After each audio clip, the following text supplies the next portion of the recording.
Researchers knew, primary structure of DNA has two major components: a backbone made of sugar and phosphate, and a series of nitrogen-containing bases that project from the backbone. DNA has directionality. One has a exposed hydroxyl group on the 3-carbon of deoxyribose. The other end has an exposed phosphate group of a 5-carbon. The molecule thus has a 3-foot end and a 5-foot end. Watson and Crick, two DNA strands line up in opposite direction to each other. That's anti-parallel fashion. Anti-parallel twists to form double helix. The secondary structure is stabilized by complementary base pairing A and T, G and C. Semi-conservative replication, one parent strand separates at the replication fork, and each parental DNA strand is used as a template as the synthesis of a new strand. Each daughter cell contains one old and one new. That's semi-conservative replication. A critical characteristic of DNA polymerase can only work in one direction. DNA polymerase can add bases to only the 3-foot end of a growing DNA chain. DNA synthesis always proceeds in the 5-foot to 3-foot direction.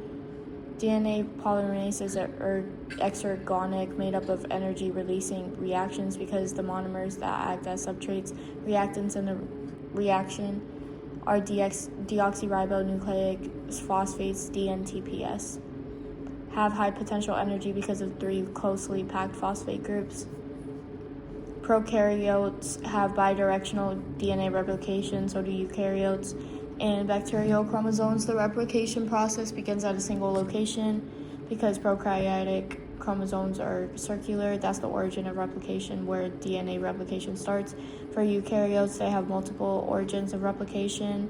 Because eukaryotes have linear chromosomes, a replication fork is the Y-shaped region where DNA is split into 2 different strands for copying.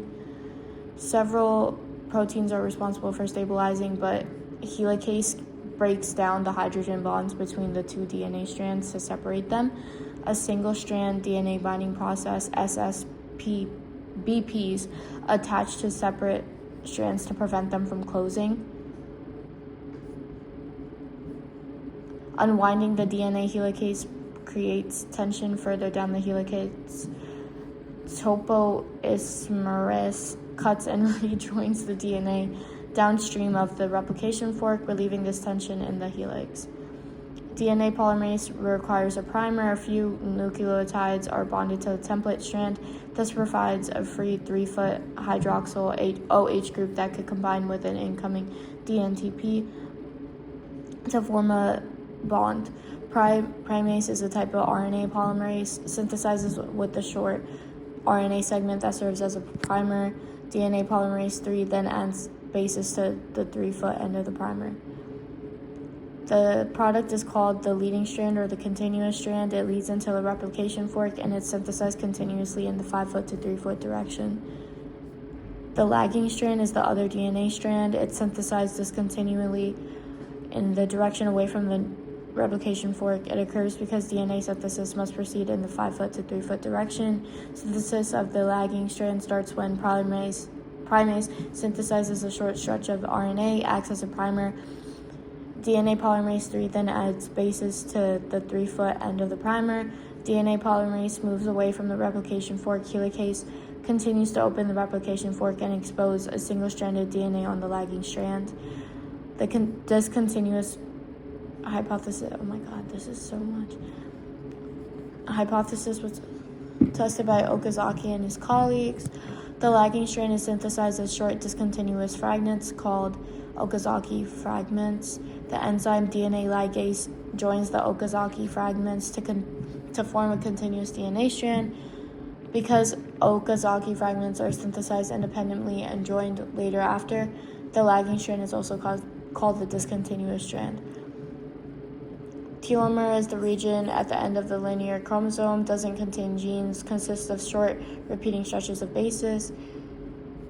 Holy shit, this is already 4 minutes. Telomeres are the regions at the ends of linear chromosomes.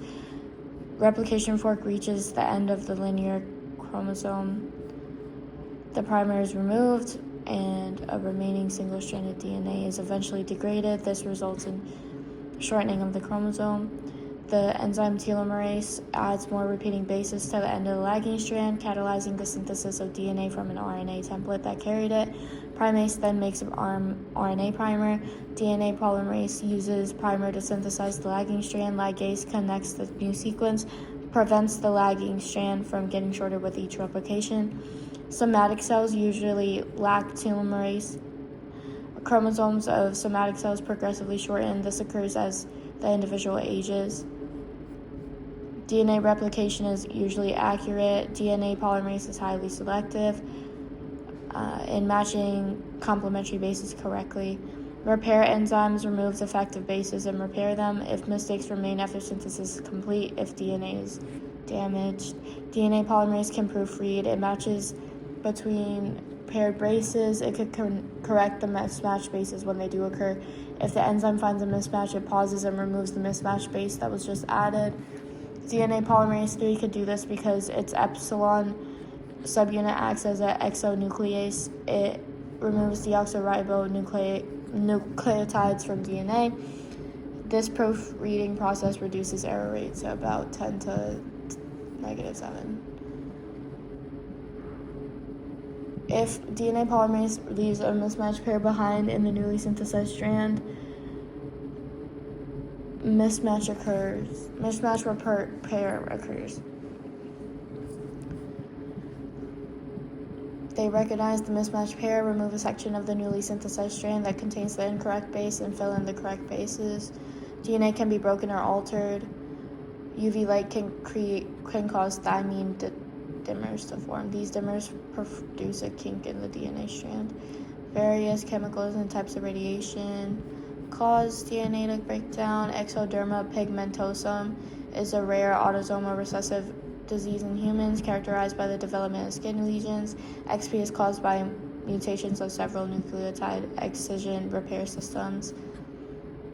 Defects in the genes required for DNA are often associated with cancer. If mutations in the genes involved through the cell cycle go unrepaired, the cell may grow in an uncontrolled manner. This growth can result in the formation of a tumor.